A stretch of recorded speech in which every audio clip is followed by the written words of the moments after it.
For Jake Gyllenhaal, movies really are a family business. His dad is a director, his mum is a screenwriter and producer, and of course, his sister is actress Maggie Gyllenhaal.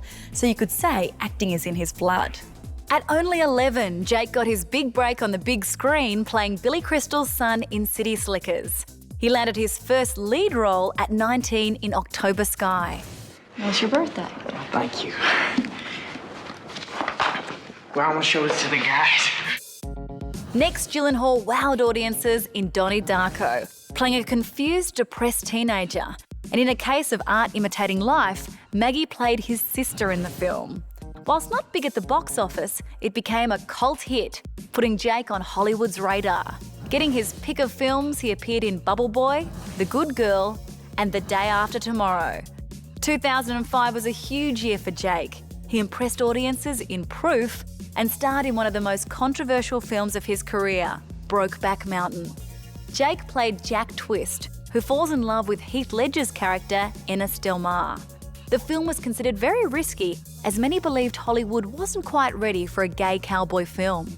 Ready or not, it's happening, you know what I mean? I think if the film is good enough, that whether or not people are ready for it, I think people find it. Even though Jake doesn't face the same prejudices as Jack Twist, he still felt a strong connection to the character. The question of identity to me, whether it's sexual or whatever it is what makes this movie so, I hope, so powerful. That's why I did it. Like my own struggle with who I am and who I am to other people and what masks I put on and is all hopefully interlaced in this character, and it's just kind of put in a different context. In Brokeback Mountain, there were a few challenging scenes where Jake and Heath had to share some very intimate moments.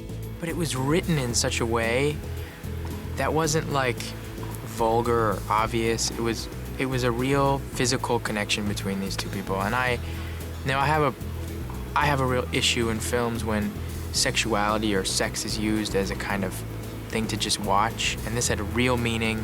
It really pushed the story along, and to me, I will do pretty much almost anything if the story is beautiful enough and says something important enough.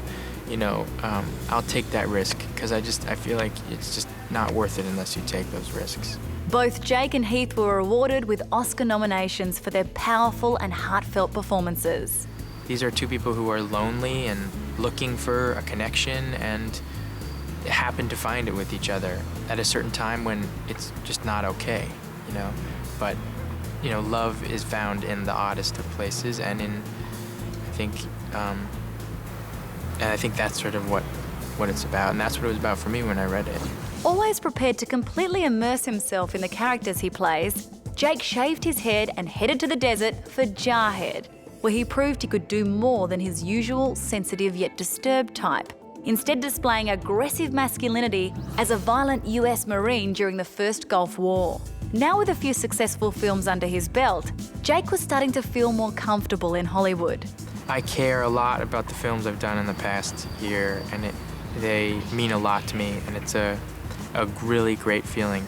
Comfortable, I enjoy hearing and worry about hearing how people feel about them because they mean a lot to me, but yeah, it feels comfortable. Looking to broaden his horizons, Jake moved into the thriller genre, starring in Zodiac, the true story of a serial killer who terrorized San Francisco. Jake played cartoonist Robert Graysmith, whose obsession with the Zodiac took over his life. Well, David said to me when we first met about the film, he said, for the first half of this movie, you're going to be an extra. And then the second half of the movie, you get to take the lead. And which I was really intrigued by. In fact, that comment, maybe you don't know that, but that comment I was really interested in, except on the days you put an actor in the background and I was an extra. And then I realized that it wasn't that much fun. Continuing to choose roles that provoke discussion, Jake played a CIA agent faced with a moral dilemma in Rendition. It's dealing with a topic that is pertinent and hard to handle, yeah. I love this story on a human level, and that was very important. Jake's character questions his assignment after witnessing how suspects are interrogated in secret locations outside the US. I like to make movies that try and, beg some kind of question or take something on that's not like always that easy. I think movies have an opportunity to aid in a discussion, to make it palpable for people, that they see it. Because, a lot of times you read it on the cover and, the front page of a newspaper, and you say, you don't have an emotional connection to it. I think movies have the ability to connect you emotionally to something. Raised in a politically active family concerned with social issues and being quite politically minded himself, Jake was happy to use the medium of film to raise questions about torture and the way agencies like the CIA work. I think that nonviolence is the more appropriate choice in almost every situation, but I also know that politically there are, very complicated situations, and this movie in particular, I think, presents both those levels, and I think says that torture is wrong. I think you can see in the film that it does not work, but I also think it presents the political side of it too, which is saying that you could be torturing one innocent man, but at the same time 5,000 people are alive because of information that the government elicited in that through rendition. But one of the biggest drawcards for Gyllenhaal was the opportunity to work with two of Hollywood's most talented leading ladies, Meryl Streep and Reese Witherspoon. Knowing that Meryl Streep and Reese Witherspoon were going to be in the movie, and then knowing that they have a love scene, was really the reason why I ended up doing the movie, because that's what I want to see, as what I think, basically all of America wants to see too. So get ready. So cheeky. Jake actually did hook up with Reese on the set of Rendition, and they dated for around 2 years before going their separate ways. Prior to that, he dated Kirsten Dunst, and he's also been linked to Taylor Swift. I'm thinking he's got a thing for hot blondes. On to action of another kind. Jake showed us his impressive muscles and fighting skills in Prince of Persia, The Sands of Time.